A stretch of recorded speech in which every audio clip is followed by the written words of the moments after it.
قرآن کریم میں کعبہ کے نام: نمبر 1، الکعبہ، جعل اللہ الکعبۃ البیت الحرام قیاما للناس، سورہ مائدہ کی آیت نمبر 97 ہے۔ اس کا ترجمہ ہے اللہ تعالیٰ نے کعبے کو محترم مکان اور لوگوں کے لیے قیام کا سبب بنایا۔ عربی میں کعبے کے معنی چوکور، بلند اور منفرد کے ہیں۔ یہ سب معنی کعبے پر منطبق ہوتے ہیں۔ البیت الحرام، اسی آیت میں کعبے کو بیت الحرام بھی کہا گیا ہے۔ بیت اللہ وَعَهِدْنَا إِلَىٰ إِبْرَاهِيمَ وَإِسْمَاعِيلَ أَن طَهِّرَ بَيْتِيَ لِلطَّائِفِينَ، سورہ بقرہ کی آیت نمبر 125 ہے۔ اس کا ترجمہ ہے، اور ہم نے ابراہیم و اسماعیل علیہ السلام کو تاکید کی تھی کہ میرے گھر کو پاک رکھو طواف کرنے والوں کے لیے۔ قرطبی کہتے ہیں کہ اس آیت میں اللہ تعالیٰ نے اس گھر کو اپنی طرف منسوب کیا ہے اس کی عظمت بیان کرنے کے لیے۔ البیت العتیق، وَلْيَطَّوَّفُوا بِالْبَيْتِ الْعَتِيقِ، سورہ حج کی آیت نمبر 29 ہے۔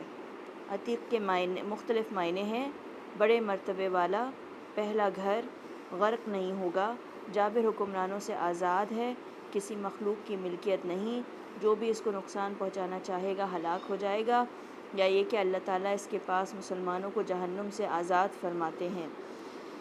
قبلہ، فَلَنُوَلِّيَنَّكَ قِبْلَةً تَرْضَاهَا، سورہ بقرہ کی آیت نمبر 144 ہے۔ ترجمہ ہے، تو ہم اسی قبلے کی طرف تمہیں پھیرے دیتے ہیں جسے تم پسند کرتے ہو۔ قبلے کے معنی جس طرف منہ کر کے نماز پڑھی جائے۔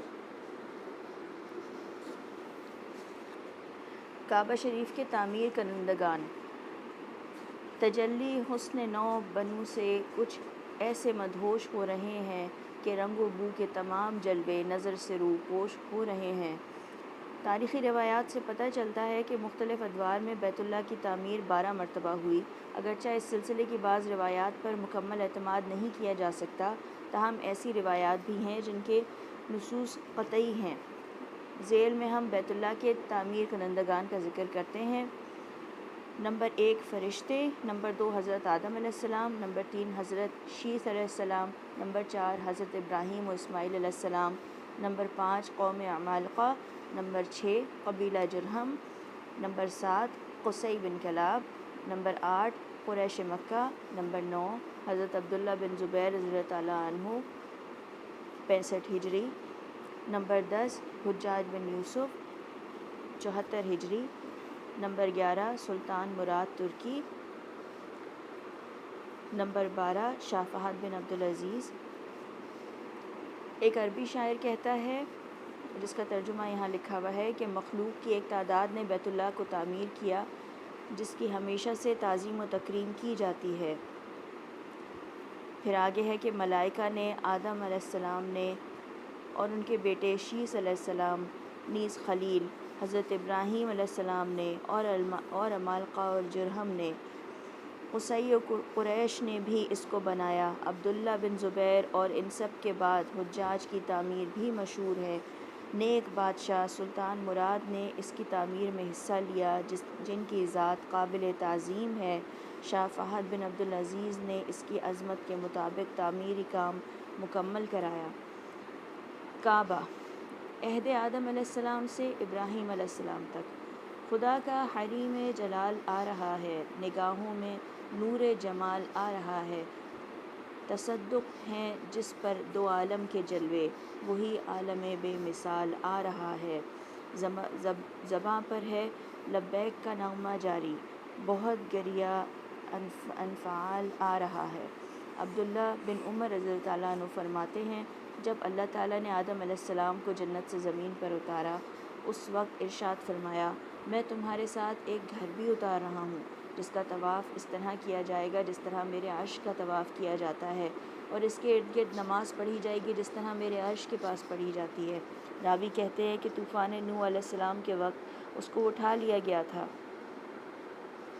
حضرات انبیاء علیہ السلام اپنے اپنے وقت میں اس کا حج کرتے رہے، باوجود یہ کہ وہ اس کی جگہ سے واقف نہ تھے۔ پھر اللہ تعالیٰ نے حضرت ابراہیم علیہ السلام کے لیے اس جگہ کی نشاندہی کی۔ تب حضرت ابراہیم علیہ السلام نے 5 پہاڑوں کے پتھروں سے اس کی تعمیر کی، جن کے نام یہ ہیں: حرا، ثبیر، لبنان، طور اور جبل الخیر۔ لہٰذا اس گھر سے جتنا ممکن ہو سکے فائدہ اٹھایا کرو۔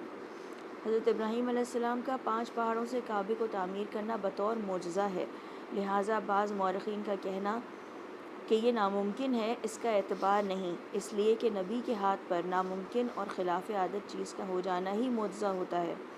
رہی یہ بات کہ حضرت ابراہیم علیہ السلام کی تعمیر سے قبل کعبۃ اللہ کا وجود تھا یا وہی اس کے بانی اول تھے، تو اس سلسلے میں گزر چکا ہے کہ بیت اللہ کی تعمیر سب سے پہلے فرشتوں نے کی تھی، نیز حضرت ابراہیم علیہ السلام سے قبل اس کے وجود کا قطعی علم اس روایت سے بھی ہوتا ہے، جس کو امام بخاری نے حضرت ابن عباس رضی اللہ تعالیٰ عنہ سے نقل کیا ہے کہ حضرت ابراہیم علیہ السلام چلتے چلتے ثنیہ کے مقام پر ایسی جگہ پہنچے جہاں حضرت ہاجرہ اور اسماعیل علیہ السلام آپ کو نہ دیکھ سکیں، پھر آپ نے بیت اللہ کی طرف رخ کیا اور ہاتھ اٹھا کر یہ دعا فرمائی۔ اس کا ترجمہ ہے کہ اے ہمارے رب، میں اپنی اولاد میں سے بعض کو ایک بے زراعت میدان میں تیرے محترم گھر کے پاس آباد کر رہا ہوں۔ اس آیت کریمہ سے معلوم ہوتا ہے کہ حضرت ابراہیم علیہ السلام نے یہ دعا اس وقت کی جب آپ حضرت اسماعیل اور ان کی والدہ کو اس بے آب و گیا وادی میں چھوڑ چکے تھے، اور اس آیت میں لفظ عند بیتک المحرمہ، تیرے محترم گھر کے پاس، سے یہ بات واضح ہو رہی ہے کہ بیت اللہ کا وجود حضرت ابراہیم علیہ السلام سے قبل تھا، گو کہ عمارت کا ڈھانچہ منہدم ہو گیا تھا لیکن اس کی بنیادیں باقی تھیں اور اتنی مضبوط تھیں کہ ہزار سال گزر جانے کے بعد بھی حضرت ابراہیم علیہ السلام نے انہیں پر دوبارہ عمارت کھڑی کی۔ سورہ بقرہ میں اللہ تعالیٰ کا ارشاد گرامی ہے، سورہ بقرہ کی آیت نمبر 127، اس کا ترجمہ ہے، اور جب ابراہیم اور اسماعیل بیت اللہ کی بنیادیں اونچی کر رہے تھے، حضرت ابراہیم علیہ السلام کے بعد کی تعمیرات بھی انہی بنیادوں پر کی جاتی رہیں، جیسا کہ یزید بن ہارون کہتے ہیں کہ میں اس وقت موجود تھا جب حضرت عبداللہ بن زبیر رضی اللہ تعالیٰ عنہ نے بیت اللہ کی عمارت منہدم کی اور دوبارہ اس کی تعمیر میں حطیم کو بھی شامل کیا، اور میں نے دیکھا کہ وہ بنیادیں ابھری شکل کے پتھر تھے جیسے اونٹ کی کوہان۔ اس روایت سے معلوم ہوا کہ حضرت عبداللہ بن زبیر رضی اللہ تعالیٰ عنہ نے خانہ کعبہ کی تعمیر پرانی بنیادوں پر کی اور بنیادوں سے کوئی تعرض نہیں کیا۔ ان بنیادوں کی مضبوطی کا اندازہ اس تحقیق سے بھی ہوتا ہے جو 1417 ہجری میں کی گئی، جس میں تقریباً 1.40 میٹر گہری کھدائی کی تو دیکھا گیا کہ خانہ کعبہ کی بنیادوں کے پتھر بغیر